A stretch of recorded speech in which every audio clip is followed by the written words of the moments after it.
जब जियो ने रिचार्ज का प्राइस बढ़ाया, उसके पीछे एयरटेल भी आ गया। एयरटेल ने कहा हम भी तो बढ़ाएंगे। उसके पीछे वोडाफोन आइडिया भी आ गया। उसने बोला हम भी तो बढ़ाएंगे, हमको भी तो कुछ कमाना है। वैसे ही हमारी कंपनी लॉस में चल रही है। इन सब के बाद एंट्री हुई बीएसएनएल की। बीएसएनएल ने लोगों से कहा आपको परेशान होने की जरूरत नहीं है, हम है ना, हम आपको बेस्ट सर्विस प्रोवाइड करेंगे। इसके बाद बीएसएनएल एक से एक प्लान लेकर आया। अब आप यही देख लीजिए कि जियो 349 रुपए में 2 GB पर डे 28 दिन के लिए दे रहा है, और एयरटेल भी सेम प्राइस पर 2 GB पर डे 28 दिन के लिए दे रहा है।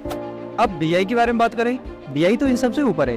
बीआई तो 379 रुपए में 2 GB पर डे 1 मंथ के लिए दे रहा है। अब आप बीएसएनएल का रिचार्ज प्लान देख लो। बीएसएनएल तो ये कह रहा है कि आप 2 GB पर डे हमसे लो, और वो भी 28 दिन के लिए नहीं, 45 दिन के लिए लो, और उसके लिए आपको 349 रुपए देने की जरूरत नहीं है। सिर्फ आप 279 रुपए हमें दो और 2 GB पर डे 45 दिन के लिए लो। इस रिचार्ज प्लान के बेस पर आप और प्लान्स का अनुमान ला सकते हैं।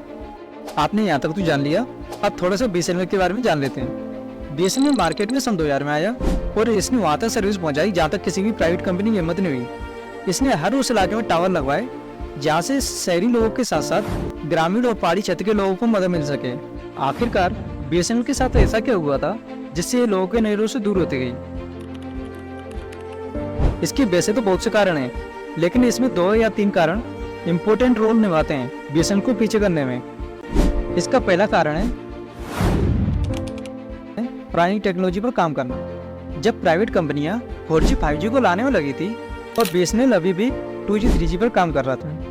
अब आप एक सेकंड के लिए ये सोचिए कि आप कीपैड मोबाइल यूज कर रहे हैं और आपका दोस्त स्मार्टफोन पर इंटरनेट चला रहा है, तो जाहिर है आप अपने दोस्त से पीछे रह जाएंगे। दूसरा कारण है बीएसएनएल के एम्प्लॉइज का रूड और आलसी होना। बीएसएनएल के एम्प्लॉइज कस्टमर की प्रॉब्लम को टाइम पर सॉल्व नहीं करते थे, और उनकी प्रॉब्लम को सॉल्व करने में हफ्तों और महीनों लगा देते थे, जिससे कस्टमर परेशान होकर दूसरी कंपनी की सर्विस ले लेता था, क्योंकि प्राइवेट कंपनियां कस्टमर की प्रॉब्लम को जल्दी से सॉल्व कर देती थी। इसका तीसरा और इम्पोर्टेंट कारण है बीएसएनएल की मैनेजमेंट में डिफिकल्टीज आना। हमें यह तो मालूम है बीएसएनएल गवर्नमेंट कंपनी है, और उस समय के सरकारी कामकाज भी मालूम है किस तरह होते थे। जब भी कंपनी कुछ नया इम्प्लीमेंट करना चाहती थी तो उसको परमिशन लेने में टाइम लग जाता था, क्योंकि उसके एम्प्लॉइज अपने सीनियर से परमिशन लेते थे और वो अपने सीनियर से। इस तरीके के रेजिकल ऑर्डर्स में परमिशन लेने में भी टाइम लग जाता था।